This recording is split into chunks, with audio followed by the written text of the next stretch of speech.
Panasonic Lumix S5 II. The Panasonic Lumix S5 II is a full-frame mirrorless camera with 24 megapixels, 6 video, built-in stabilization, 3rd of bursts, and unlimited recording. Announced in January 2023, the S5 II is pitched as an all-round hybrid camera and brings a number of upgrades to the original model launched just over 2 years previously. But by far the most important is the inclusion of phase detect autofocus. Yes, you heard that right.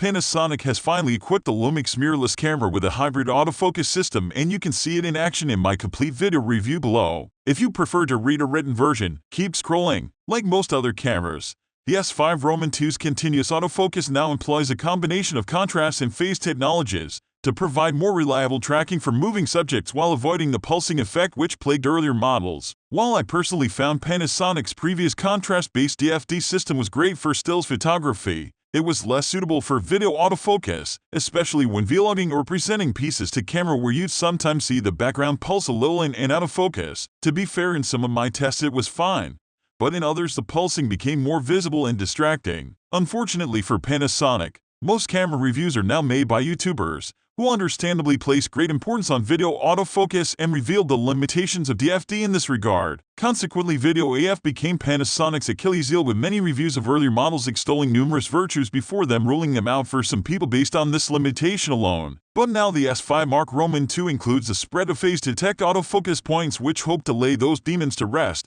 and in a bold move, Panasonic invited a load of YouTubers including myself to Japan to try it out, before sending us home with the camera for long-term testing. As such, while this strategy will guarantee almost blanket coverage across YouTube on launch day, it's given them nowhere to hide. If it works as advertised, the Lumix S5 II will become a serious contender at a keen price, but if it doesn't, then we'll certainly know about it. It's a make-or-break moment. To find out if the S5 II finally resolves the issues with previous models, I tested a final production camera running final firmware over several weeks with a selection of native L mount and adapted EF lenses. I also tested Canon's latest EOS R6 Mark II alongside it, as well as retesting Sony's A7 IV side by side. Both of these models are key rivals in the hybrid full-frame market, and before even opening their boxes, the S5 II impressively undercuts them by around $500 or pounds. But remember, both Canon and Sony also sold their earlier versions at prices closer to the S5 II, which makes them important contenders too. I'll be making comparisons throughout my review,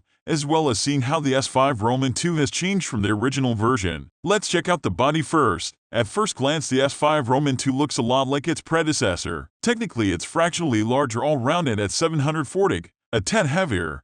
But in your hands it looks and feels like the same camera, with essentially the same control layout too. Size-wise, here's the S5 II on the right with the Canon EOS R6 II on the left, the former a little taller and more angular in style. And now for the Sony A7 IV on the left, again a little shorter than the new Lumix. The S5 II may be smaller than the first Lumix S bodies, but there's still plenty to hold onto with a comfortable grip, and as before, the body claims to be dust and moisture resistant. Before delving into the controls, one small but important difference is the S5 II swaps the Radley strap lugs of the original model for fixed slots on the sides. Not only do these avoid unwanted sounds when filming, but also make the camera easier to accommodate within a cage. Thanks for that. Moving on to the controls, starting from the top left surface is the non-lockable drive dial with positions for single shooting, 2 burst modes, the high-resolution pixel shift mode, an interval timer, and the self-timer. The 2 drive positions are customizable, so you could have, say, the top mechanical burst speed assigned to one and the top electronic to the other,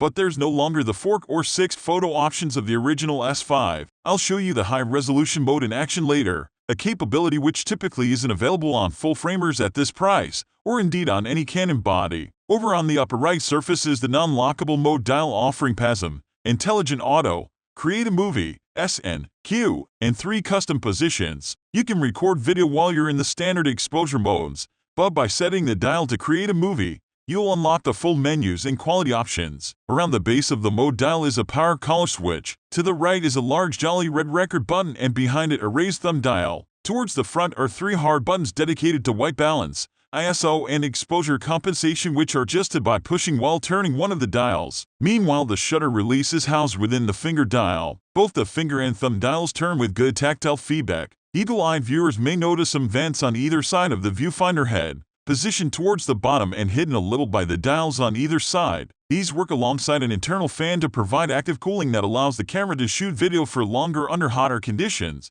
and is another unique capability in this category. Panasonic assures me they don't compromise the weatherproofing, but time will of course tell. Oh, and in day-to-day use, the fan is effectively inaudible and I never experienced overheating. From the rear, there's an AF mode collar by the viewfinder with a button in the middle to adjust the AF areas. To its right are an AF on button and a joystick, which in a minor upgrade now supports the 8 directions you'd expect versus the 4 on the previous model. Below these is a large, tiltable rear thumb wheel, so with 3 control dials, a drive dial, AF collar and 3 hard buttons, you should be able to adjust pretty much every aspect of exposure, drive and autofocus without entering a menu. Moving on to composition. The S5 Roman II employs a 3.68 million OLED with 0.78x magnification, a little larger and more detailed than the 2.36 million 0.74x panel on the previous model. Back on the original S5, I felt a little let down by the viewfinder resolution, so it's a welcome boost here that brings it in line with both the R6 Roman II and A7 Roman IV. Note the earlier A7 Roman III had a low resolution 2.36 million EVF like the original S5.